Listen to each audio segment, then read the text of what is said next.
Warren Buffett was once asked, how can I make $30 million? And he said, start young.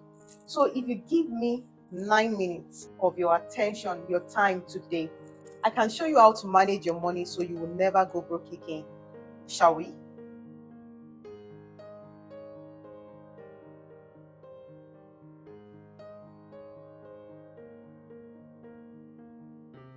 I'll give you 3 different rules so you can choose which of them best applies to you or your lifestyle, so that we can all achieve this money goal together and to finally become financially independent. How does that sound? The first rule is the Chinese secret on how they get rich. We all are aware that the Chinese are well known for saving money, for being frugal, for multiplying their money and being wealthy. There are 4 points under this Chinese secret. The first is that the Chinese don't buy luxury goods. That's why you see when they produce high quality items that you can use long over time, and it doesn't have to be designers, but it's very quality, and that's why you see many people rushing to China to get this product of theirs. So you necessarily do not have to buy luxury goods, but they produce high quality goods that you can use and reuse over time. The second thing the Chinese practice is that when they earn money, they usually live off a very small portion of their income, a very small percentage of their income. So sometimes this can be dicey. You could say maybe scarcity mindsets, like you're earning money and you don't want to spend out of it. Is that life? Well, the Chinese believe that they have to save a lot of money so that at the end of the day, they can become financially independent and get to live their best lives. So there is a thin line between scarcity mindset and living off a very small percentage of the income. The third thing the Chinese practice is that they focus more on their needs than their wants. This means that they are very reasonable with their spending. So if they ever have to indulge, for example, getting a pillow that would make you sleep well at night, would you rather get a pillow that you'll be sleeping and be having neck pain and all of that, than or for you to get a pillow that you'll be very comfortable and when you wake up you are refreshed? Do you get what I mean now? So it's better for you to invest in a very good pillow that would last you for a very long time. At the same time, provide comfort. So when you wake up, you get to work without having issues with your health. Number 4 thing that the Chinese will tell you to do is that if you are trying to save money very quickly, what would you do? They'll advise you to stay at home and to eat at home. I've said this in many of my videos where we talk about personal finance. It's best for you, especially in this economy, if you're in Nigeria and even all over the world. One of the things you can use to save money is to eat at home, to do your meals at home, to prepare your meals at home. And you have so many videos on the internet that can guide you in preparing your meals at home and saving bulk of your money. If you are enjoying this video, don't forget to like, share, and subscribe.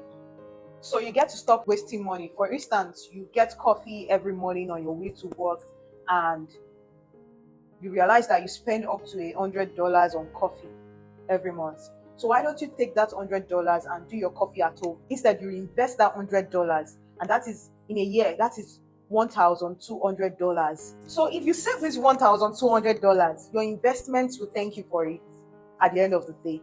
The second rule we are going to be talking about is the 15-65-20 rule. Hear me out.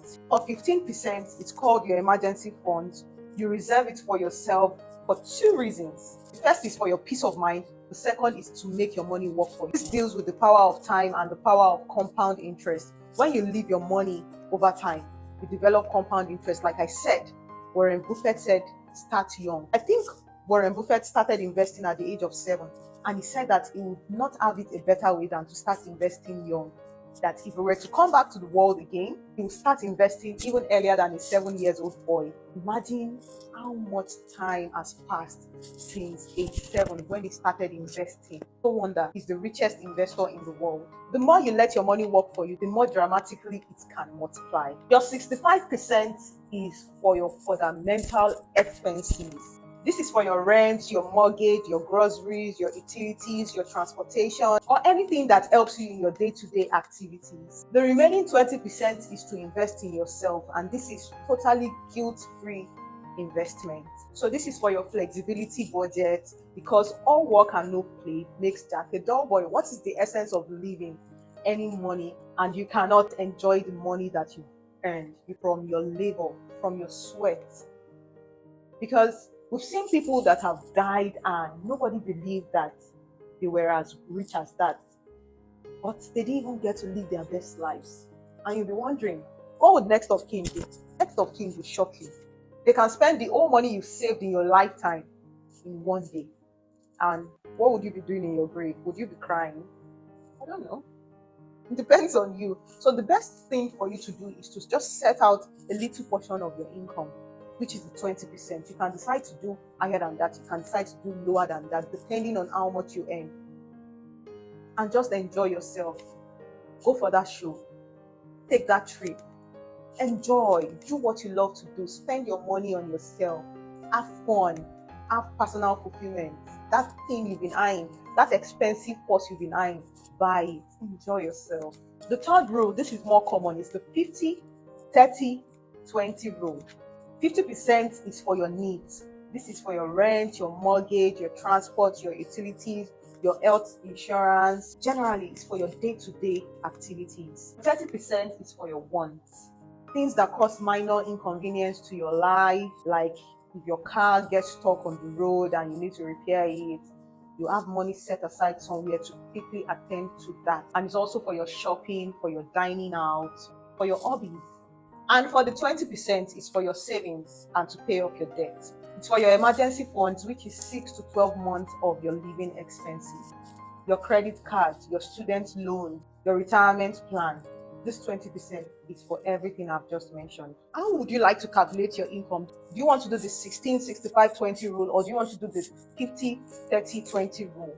So depending on what you earn, sometimes you can earn so much, especially if you're a single person and maybe you don't have the responsibility of a child or a spouse. You can decide to save more. When you begin to have those responsibilities, you would have made much money in your investments, in your savings, would be able to cover for you and save you later in your future. If you are enjoying this video, don't forget to like, share, subscribe, and let me see your comments below.